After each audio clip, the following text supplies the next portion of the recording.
আমি সংহিতা শিরোমণি। ঘাটাল মহকুমার সমস্ত খবর সঙ্গে সঙ্গে পেতে স্থানীয় সংবাদের ইউটিউব চ্যানেলটি সাবস্ক্রাইব করুন এবং তার সঙ্গে ফেসবুক পেজটিও লাইক করুন। রান্নার জন্য রান্নাঘরের দিকে পা বাড়াতেই কেমন একটা আওয়াজ পেলেন গৃহিণী। কেমন যেন হিসিস নাকি ফোঁস ফোঁস, কেমন যেন একটা ভয় ভয় শব্দ। প্রথমটাই বুঝতে পারেননি, হয়তো ভেবেছিলেন মনের ভুল। তারপর রান্নাঘরে একটু ঘোরাঘুরি করতে আবার সেই শব্দটা, ঠিক সেই শব্দ যেটা আবার শুনতে পেলেন। এবার সেই শব্দে মেশানো ছিল আরও বেশি রাগ, আরও বেশি ক্রোধ। শব্দের উৎস মিস সেলফের আশেপাশে। কি রয়েছে এখানে? কেন এই ভয় ধরানো শব্দ?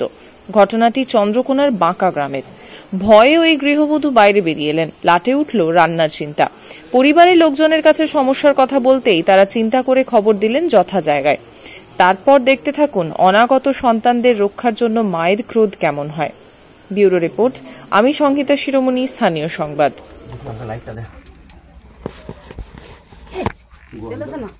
গর্জন করছে বিরাট, ওই যে গর্জন করছে বিরাট, যে ডিম আর ওই যে মা, এই যে মা খুবই ভয়ঙ্কর জায়গায় আছে। ভীষণ বড় কিন্তু সাইজ। হ্যাঁ, সাইজটা খুবই বড়, হিউজ সাইজ আছে। এখানটাকে এইখানটা ভালো দেখা যাবে। এই ভাই এখানটাকে দেখো, ওই যে বসে আছে, গর্জন করছে বিশাল। ও ও ভাই, ক্যামেরাতে আসছে। হ্যাঁ হ্যাঁ, একদম অনেক অনেক বড়, অনেক বড়। না না না না, এই রেগে আছে, রেগে আছে, বলে দাও। দাঁড়াও, আমি আস্তে আস্তে ওকে ধরে নিই। হ্যাঁ, বিকাশ তুমি লাইভটা দেখাবে, এটা দিয়ে আসবে। এটা তো নয়, ঠিক আছে ঠিক আছে, আসো আসো আসো, আমি টেনে দিচ্ছি।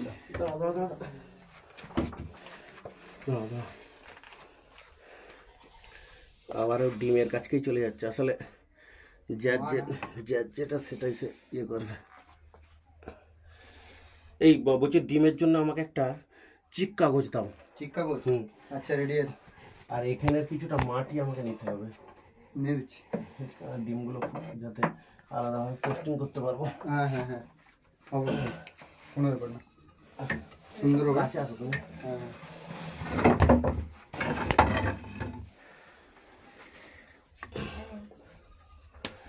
ডিম থেকে সত্যিই চাইছে না,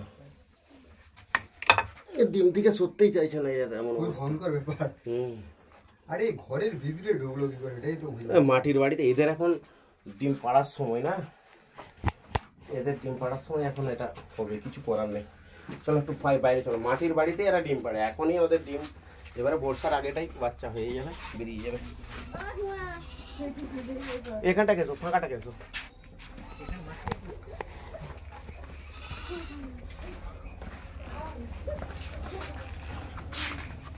খুবই ভয়ঙ্কর ব্যাপার এটা। এদের পোটের মুড, এদের পোটের মুড, সাপটা পোটের মুড হয়ে যাবে, দেখবে। ও ব্ল্যাক জিনিস আছে না।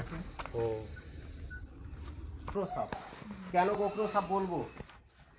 এর ফোনার উল্টো দিকে দেখুন একটা ইউ আকৃতি আছে, ইউ, গরুর খুর, বখুরে, সেই থেকে এসেছে বখরো। এখন এদের ডিম পাড়বে, মা সাপ ডিম পাড়বে, বর্ষার আগেটাই এদের বাচ্চা বেরিয়ে যাবে ডিম থেকে।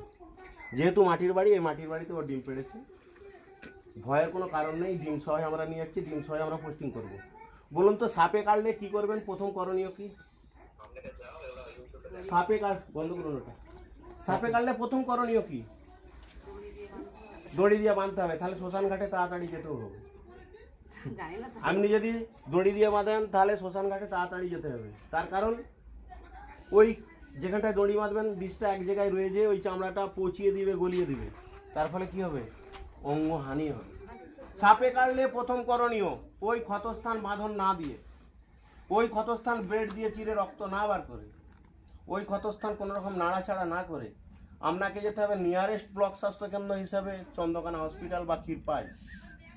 সাপে কাটলে কোন হসপিটাল ভালো, কোন হসপিটাল খারাপ সেটা দেখতে যাবেন না, আপনাকে নিয়ারেস্ট ব্লক স্বাস্থ্যকেন্দ্রেই যেতে হবে। দ্বিতীয়ত, সাপে কাটলে ক্ষতস্থানের এগিয়ে বাঁধন দেবেন না। কেন দেবেন না? যদি বাঁধন দেন, সেই সাপটি যদি রাসেল ভাইপার চন্দ্রবড়া সাপ কেটে থাকে, তাহলে চন্দ্রবড়া সাপের হিমোটক্সিস বিষ চামড়া গলিয়ে দিবে, মাংস পচিয়ে দেবে, অঙ্গ হানি হওয়ার চান্স আছে। যে সাপই কাটুক বাঁধন দেওয়া চলবে না। তৃতীয়ত, সাপে কাটলে কখনোই ওঝার কাছকে যাবেন না। ওঝার কাছকে গেলে বাড়িতে 3.5 কুইন্টাল কাঠটা কেটে রেখে যাবেন, কারণ ওই কাঠটা এসে পুড়তে হবে। ওঝা কি করে, ওঝা বিভিন্ন রকম বুজরুকি দেখিয়ে পিঠে খালা চিটিয়ে আমাদের 100 মিনিট সময়টা নষ্ট করে দেয়। দেওয়ার পর যখন বলে যে হসপিটালে যাও, ডাক্তার কি বলে, তোমরা গোল্ডেন সময় অতিক্রান্ত করে এসছো। আর একটা জেনে রাখুন, সাপে কাটলে একটা ডাক্তারি ভাষা, রাইট, RIGHT, রাইট মানে ঠিক, এটা সবাই জানে। প্রথম অক্ষর আর হচ্ছে রিঅ্যাসুরেন্স। কাউকে সাপে কাটলে তাকে আশ্বস্ত করুন, মানে আতঙ্ক থেকে দূরে রাখুন, তাহলেই সে বাঁচবে। সবসময় মনে রাখতে হবে, সাপের বিষে মানুষ মরে কম, আতঙ্কেই মরে বেশি। এটা হচ্ছে আতঙ্কে মানুষ মরে যায়, হার্ট অ্যাটাক হয়, হার্ট ফেল হয়ে যায়। দ্বিতীয় অক্ষর আই হচ্ছে ইমোবাইলাইজেশন, মানে ক্ষতস্থান নাড়াচাড়া চলবে না।